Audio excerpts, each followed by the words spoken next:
Pasasalamat ang muna natin mababanggit dahil nakita natin ang bawat isa na nandito ngayon. Ngunit sa kabila po niyan, alam po natin na may mga kapatid tayo na hindi makakapanambangan. Naisip Manila, hindi dahil kay COVID, hindi dahil naka-quarantine, kundi dahil lang sa katatapos na sakuna. Ngunit bago yan, gusto kong umpisan natin ang pagbabasa. Ang ating basihan ngayon ay 2 Pedro, Kabanatang 3, Talatang 9, na ito po ang sinasabi. The Lord is not slow about His promise, as some people understand slowness. But is being patient with you. He does not want anyone to perish, but wants everyone to repent.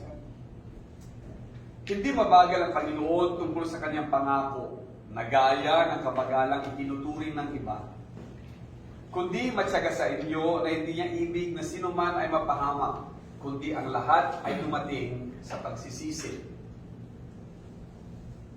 Pagpalainawa ng Diyos ang ating binasa. Katatapos lang ng Super Typhoon Rolly at nagpapasalamat po tayo dahil inilayo tayo sa kapahamakan. Hindi nagtagal sa Typhoon Rolly, sinasabing isa sa pinakamalakas o pinakamalakas na bagyo na dadako sa sangkalupaan. Subalit wala pa pong 15 minuto. Ramdaman lamang natin ng kaunti yung kanyang bugso. Papasalamat tayo ng malaki dahil sa taas. Hindi siya nag-landfall at ang ginawa nga niya ay sa taas lang at mabilis ang kanyang pagdaan. Nasa 25 kilometers per hour, kaya mabilis siyang nakalabas ng PAR.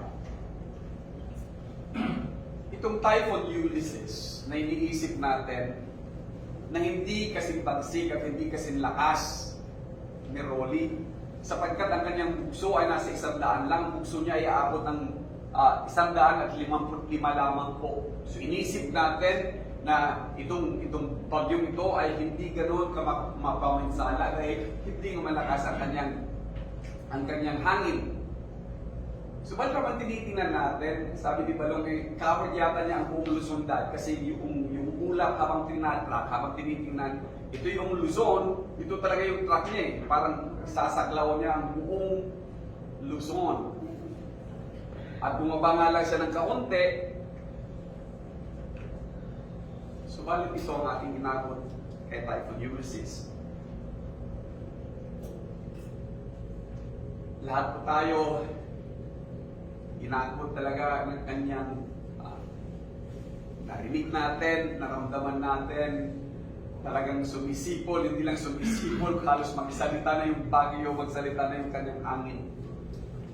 Ang bikol na tinamaan ni Rolly, hindi pa nga nakakapaglinis ang ilan, hindi pa nga nakapagpatuyo ang ilan ng kanilang mga nabasang mga damit dahil kay Rolly. Ganun din yata ang Mindoro, hindi ko gaano alam, kaya gusto ko makausap yung system here na after this. Muli dinaanan ni Ulysses ang isa sa kalulunos at saka nagkaroon naman ng maraming flashback ay nung makita ko muli kung paano abutin halos yung bridge at paano doon na naman ito. Sabi ko, nakita ko na ito noon. Panahon nito. Ang Provident Village na dati lumubog at talaga namang nagpuyat tayo ng mga nakakapanood noon ng television dahil hindi nawala ang kuryente noon. Subalit sa bahay at sa amin sa Cavite, wala po talaga kaming mga komunikasyon.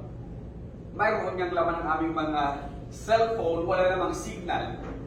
Pagkamat walang kuryente, nakapag-charge tayo at naghihintay. Subalit wala pong signal. Hindi natin nakita gaano kalaki, gaano mapaminsala ang bagyong si Ulysses. Nagulat na lang ako nung sumunod na araw, nakita ko ang kalinisan Nakita ko ang sapote, kaya sabi ko, ala si Junjun. Kaya napasugod talaga ako ng tawag, tinawagan ko agad-agad. Hinahanap ko muna yung number at talaga nagtawag ako. Noong Friday, nakita ko yung ibang mga posts patungkol sa Cagayan Valley. Kung alam po natin ang Cagayan Valley doon sa Cagayan, sa Tuguegarao, lalo higit, alam po natin na ang lampak na ito, napapaligiran siya ng dalawang bundok, bulubundukin ng Sierra Madre, at ang valley nito, yung lampak, nasa gitna, flat talaga siya. Umapaw nga lang,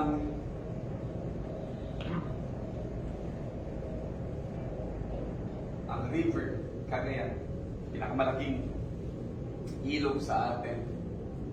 Kung titingnan po ninyo, napakalaki po at puro tubig, halos wala tayong makita. Maliban na lamang sa kanilang highway at maliban dun sa malaking tulay, at din sa mga ibang mga punong kahoy, mga bahay-bahay nakikita natin. Makanurong puso na makita yung SOS or Save Our Souls. And then, nakita natin kung paano ang manggagaling pa ng Ilocos, yung tutulong, nagpadala ng tulong ang Coast Guard ng Ilocos. Sila mga naunang rumisponde. And then mabasa po natin ang ibang mga kapatiran na sinasabing 15 meters. Nung una ayaw kong maniwala na 15 meters deep. And then nakita nga natin, oo nga, malalim na pala talaga. At yamang hindi pa natin alam ano man ang balita tungkol sa mga bagay na to, alam natin na maraming buhay nawala. That is a fact. Sa halos napakalaking bayan na ito at kaunti na lang yung makikita natin mga bahay-bahay ng mga nakatayo at yung iba nasa mabubungan, alam po natin at kaano rumaragasa ang ilog na ito. Hindi po mabilang, hindi po natin sana wala. Sukat na maisip at ilan sa kanila nagsasabing madami talaga ang nawawala. Kahapon kasama ang inyong lingkod sa mga kapatid natin at mga manggagawa ng Cavite, ang Cavite Preachers. Nagkaroon po ng meeting at pinag-uusapan paano makatulong. Mamaya pupunta po sila ng Marikina, may dadalhin na tulong patungong Marikina. At ang ilan sa kanila gusto gumawa ng tulong at kahapon nakapag-ipon din ng tulong papuntang Cagayan. Yun nga lang napakalimitado ng resources natin. At sabi ko nga, mga kapatid, alam natin lahat ito. 8 buwan tayo halos na walang trabaho, 8 buwan tayo halos na walang pangkabuhayan, na sapat lang sa ating pangangailangan or barely surviving or bare necessities lamang ang meron tayo. Yun talaga ang meron tayo. At yung essentials lang. Subalit sa lahat ng mga bagay-bagay na ito, huwag natin kalimutan na wala namang nagutom sa atin sa 8 buwan na yon. At nagpapasalamat pa rin tayo sapagkat ang bawat isa sa atin ay ligtas, ang bawat isa sa atin natin dito, at ang ating mga pamilya ay intact. O magkakasama pa rin tayo, masaya pa rin tayo sa piling ng ating mga pamilya. Titingnan natin maigi, ang bawat isa naman sa atin hindi pinagkaloob o hindi pinayagan ng Panginoong Diyos na madamay tayo or makontamina tayo ng virus na ito. Oo, alam natin, may mga survivors sa kalagitnaan natin. Andyan si Rene. May papilya na magpapatunay na survivor siya ng COVID. May papilya na magpapatunay na mayroon siyang COVID. Nasubukan niya maswab, nasubukan niya masundot din ang kanyang ilong hanggang hindi mo maintindihan kung gaano kahaba, nakikita ko. So, hindi ko makita yung update din ni Japhet. Siguro hindi naglalagay si Japhet ng updates. Napalitan natin kahapon na ang preacher sa Bacoor Church ay nagkaroon nga ng COVID, yung severe ang tumama sa kanya, pero isang buwan na nakakalipas at ito biyaya at pagpapala pa rin ng Panginoong Diyos, bagamat nilagay na severe ang kanyang COVID, ay andyan siya buhay, nakasama natin at makakasama pa sa paglilingkod. So ang dami natin dapat ipagpasalamat. At totoo nga, God is good. All the time. And anytime, God is still good.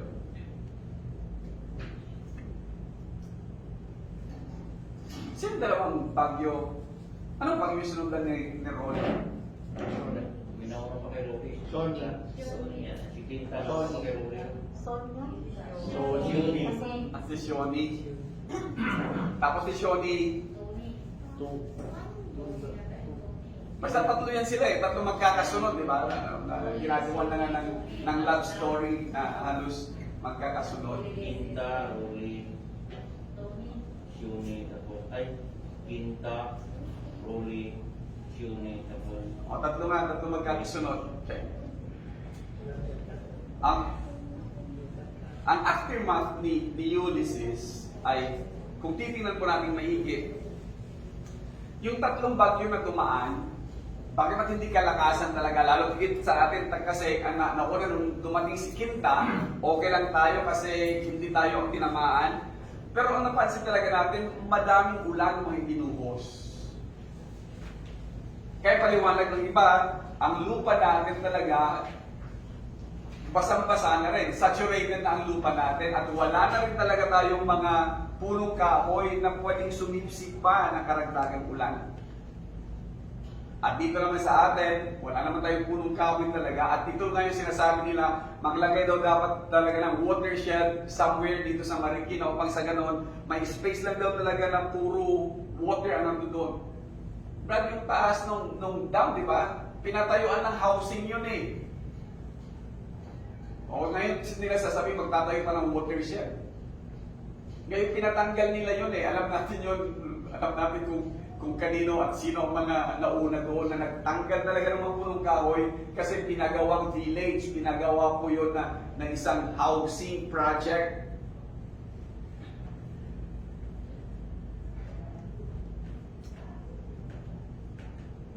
Na-anticipate ng ilan. At ang tatlong dam na ito, nagpakawala rin ng tubig. Kaya nga lang, ang pinag-uusapan naman nila, dati-dati daw may kontrata itong Laguna, di ba, ay na yung siltations niya, i-dredge, ibig sabihin tatanggalan nila dahil sinasabi noon, kaya nagkakaroon ng fish kill, sinasabi nila noon na marami na, madumi na talaga ang lawa na yan, kailangan palaliman, kailangan hukayan. Kumontrata ng ilang milyon, pero hindi daw tinuloy yung 100 million at ginamit sa kung saan. Ito ngayon mababaw na, kaya nung umulan, pagdating ni Ulysses, hindi na niya kaya umangat. Inilabas niya sa atin.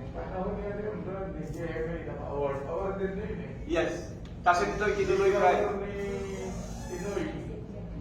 Multi-billion project yun, dissertation ng buong Manila. Opo, Laguna Bay. Pero tinanggal nung sumunod na administrasyon. Oo, nakuha ng Belgian company. Na-award. Kaya nagbabayad na rin doon eh. Dahil nandali tayo sa court. Opo. Nag-breach tayo ng contract. Hindi na tuloy yung ginagawa. Nagbabayad tayo. Ito pa ngayon ang inabot natin.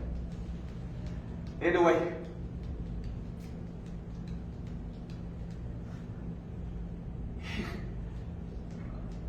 kung ang gagawin po natin ay sisihin natin ang mga administrasyon ng mga nauna o di kaya ay ayaw natin papanagutin yung mga nauna.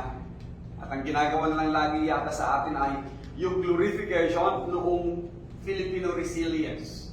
Na lagi sasabihin na ang babangon talagang Pilipino. Babangon ng Pilipino, babangon tayo kahit na anong kalagayan natin bumabangon tayo dahil talagang mapagtagumpay ang Pilipino. May dalawang move po ngayon doon sa ayaw ng glorification ang gusto ay accountability. Hindi daw sapat na sabihin mo, paano talaga ang Pilipino kasi nasa dugo ng Pilipino ay yung being a survivor.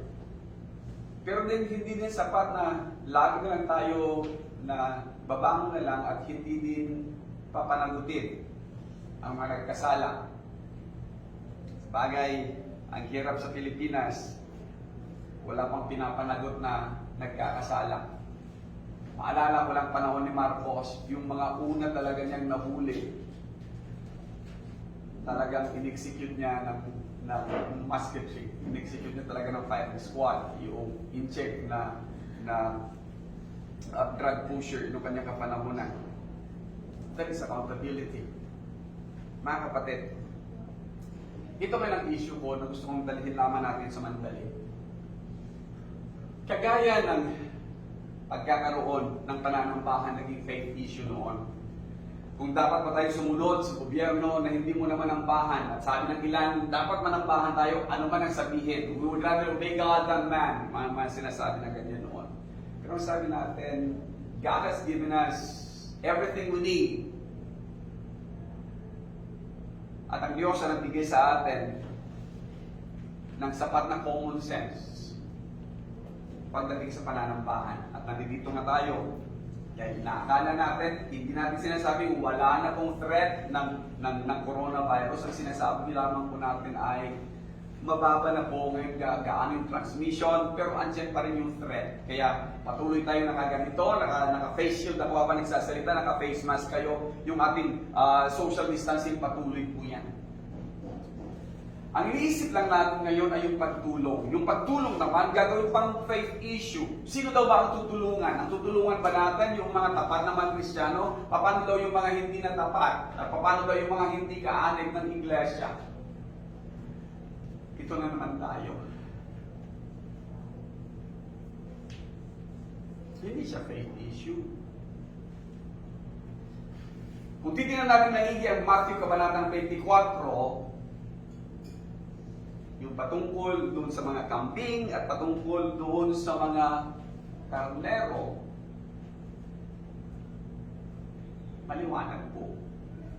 Oo, bagamat uunahin nawa natin, uunahin sana natin ang ating mga kapatid sa pananampalataya, dapat unahin natin. Mabigat pala itong face shield na to, masakit sa tainga. Kaya,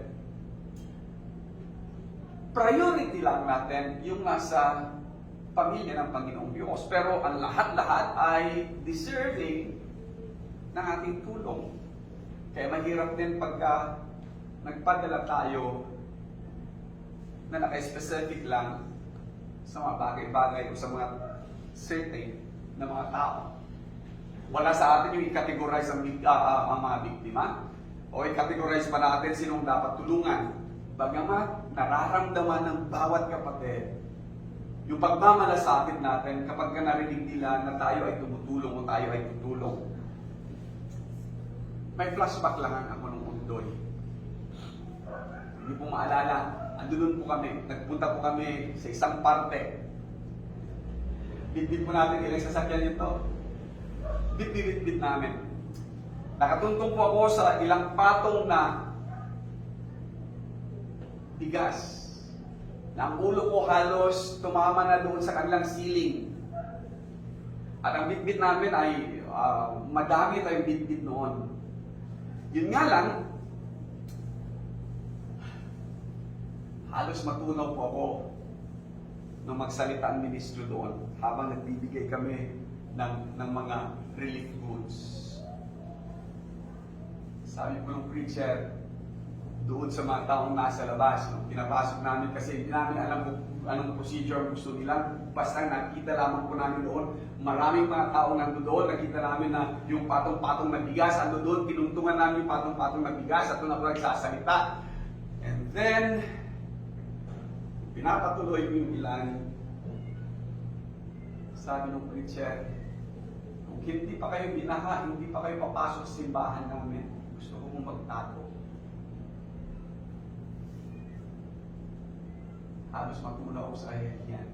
Hindi pwedeng gamitin na leverage o bargaining tool ang pagtulong para ipamukha sa mga biktima.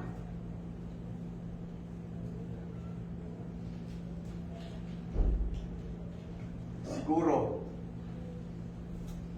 hindi na dapat lagyan pa ng asin yung sugat eh. Bagamat ginagawa yun ng mga sinauna, kaya nga ang ilang naliligo sa dagat kaagad-agad kapag may sugat kasi yung soap talaga gagawin niya na maliban sa disinfectant yan, iodine. Hindi ko sapat yun. Hindi sapat na malaman natin sino dapat sisihin at hindi din sapat kaya ang nasa unang hearing inaabot sila ng batikos ngayon kasi sinabi ng host doon, alam nyo nang binaha kayo ng mundoy, ba't di pa kayo lumipat? Yung mga wordings daw. So, hindi na po. Hindi na rin po sapat na sabihin, where is God in all of this? Nasaan ang Panginoong Diyos sa kalagitnaan nito? God has given them warning. God has given us warnings. Lumisan na. At hindi siguro sapat na sabihin natin, mangyayari talaga yan kasi yan yung mga signos, yan yung mga signs of the end times. Katulad natin. Hindi makakatulong yun sa mga kumakalang na sikmura. Hindi po makakatulong yan sa mga naghihinang pananampalataya. Hindi po makakatulong yung sasabihin lang natin na, I'm praying for you, brother. Kahapon, kung nagmamadali sila na magpadala agad-agad, sabi ko, hinay-hinay ko tayo ng sandali. Unang-una, baka magpapadala tayo ngayon, wala din silang kuryente, kagaya natin, hindi tayo masyadong apektado, wala tayong kuryente, so ano mangyayari doon sa pinadala natin? Sabi lang, magpapadala lang daw ng pera sa pamamagitan ng money transfer, sabi ko, saan? At kung magpadala man tayo, saan sila bibili? Mayroon na bang mabibilhan ng goods? Hindi po sapat yung magmadali tayo na sabihin ka agad-agad, ito yung parating natin. Let them be assured ng mga kapatid natin, talagang tutulong tayo. Masabihan sila. Pero sa ngayon, hindi po pwede yung biglaan na lang, papadalahan kita agad-agad. Saan ka kukuha? Saan ka bibili? Kagaya ng Bundoy, kagaya ng Yolanda. Gaano kahaba yung pila ng mga sasakyan noon, kilo-kilometrong pila ng mga sasakyan dahil sa kagustuhan ng bawat isang tumulong kagad-agad. Ang daming natenga muna sa daan. Kaya nakapag-decide din ang mga kapatid ng Cavite churches, preachers. Nakinig naman sila at sabi ko, mag-contact muna tayo. May point person muna tayo doon. Yun nga lang, may mas malalaking umbrella magkaminsan na gusto na utusan tayo na, oy, gawin nyo ito, tapos gawin nyo ito, tapos kami ang darating na ganito. Kaya sabi ko, nilalamon magkaminsan yung maliliit nating mga trabaho dahil may gustong umangkin na mas malaking payong na dapat ang lahat ng mga trabaho natin o lahat ng mga pagtulong ay nasa ilalim ng payong na yan. Hindi ito yung panahon. Subalit nakakatuwa po. Bagamat itong versikulong nasa ulunan ko ay nagsasabing, the Lord is not slow about His promise. Hindi po siya talaga nagbabagal. Hindi rin siya talaga nagdadahan-dahan. As some people understand slowness, but being patient with you. Isang bagay, ano? At ito yung isang bagay din na nakita ko na ang gusto talaga ng Panginoong Jesus, Panginoong Diyos ay marami ang maligtas at hindi lamang yung kakaunti. Sapagkat sinabi niya, ayaw niya na ang sino man ay mapahamak. He does not want anyone to perish. But He wants everyone to repent. Maaari itong mga katagang ito ang nag-inspire sa isang writer na magsulat nitong nasa taas. Isinulat niya ang mga katagang ito, Rescue the Perishing. Ang kanyang pangalan ay si Fanny J. Crosby, 1820 hanggang 1915. Siya po ay guro, teacher po doon, English grammar, rhetoric, at saka ng American history. Ito pong babaeng ito ay tinatawag na most celebrated songwriter. Kaya saan man may English na pag-aawitan, hindi maaalis na manlalaman po kung sino si Fanny J. Crosby. Sumulat po siya ng higit 4,000 mga awitin papuri. At maaaring ang ilan dyan ay paborito natin at marami nga po, tinignan ko kanina, ang ating mga songbooks, ang dami nga po. Yung mga paborito natin kagaya ng kinakanta natin lagi. Nag-umpisa siya magsulat para sa mga Sunday school, sa mga kabataan, and then nagsulat siya ng napakarami. Hanggang ngayon ay talagang standard classic talaga ng mahal na mahal natin ng mga awitin. Ang isa doon ay yung Safe in the Arms of Jesus. At tapos yung iba yung Rescue the Perishing. Ito number 15. Number pa lang, alam na. To God be the glory. Blessed assurance. Ang mga katagang nito, ang lahat ng mga bagay na ito, lahat ng mga sinulat niya, ang gagandang mga awitin. At ang mga awitin na yan ay talaga namang tagos hanggang puso natin. Pero may isa pang dapat niyong malaman. Ang babaeng ito ay pinanganak na malinaw ang mata, pero nagkaroon ng hindi tamang treatment at nabulag siya sa edad na 6 na taon. Subalit kung titingnan po natin maigi, makita ko lamang sa inyo ang kanyang wording sa kanyang lyrics ng kanyang awiting, Rescue the Perishing. Look at this. Rescue the perishing, care for the dying. It snatched them in pity from sin and grave.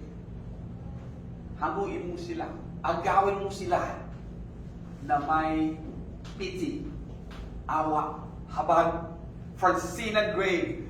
Weep o'er the erring one, umiyak ka sa mga nagkakasala. Lift up the fallen, itaas mo yung mga nanlulumo, yung mga bumagsak. Tell them of Jesus, the mighty to save. Kaya sa kanyang refrain, sinasabi niyang, rescue the perishing, care for the dying. Jesus is merciful, and Jesus will save. Sa kanyang second line, sinasabi niya, though they are slighting him, bagamat sa panahon ngayon na tila sinasabi nilang, walang pakialam sa amin ng Diyos, still He is waiting. Naghihintay sa penitent liver child to receive.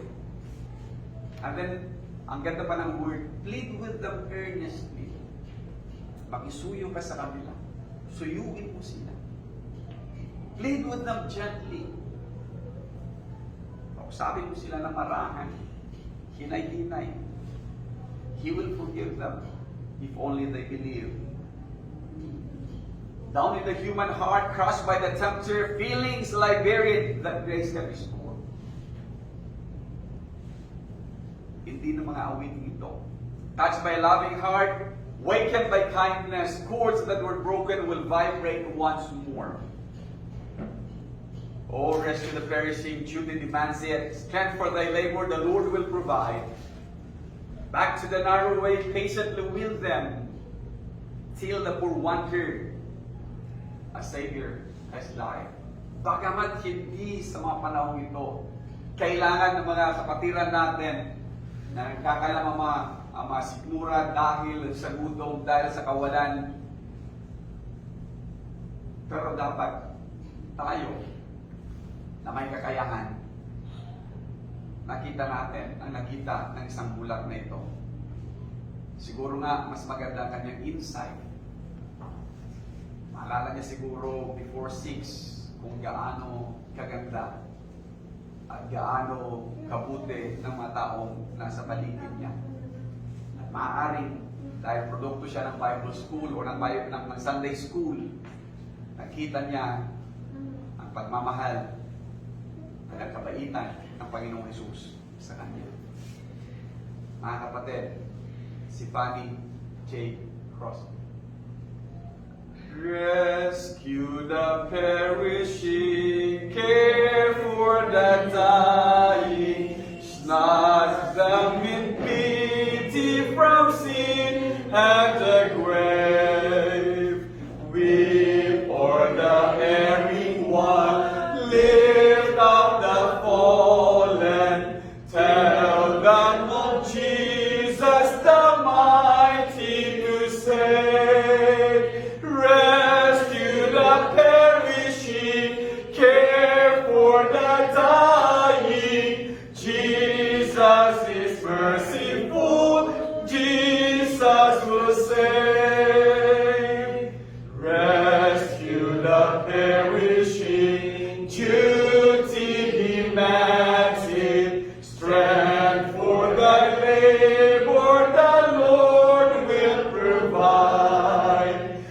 back to the narrow way, patiently with them, till the poor wanderer a Savior has died. Rescue the perishing, care for the dying. Jesus is merciful, Jesus will save. Rescue the perishing, care for the dying. Jesus is merciful, Jesus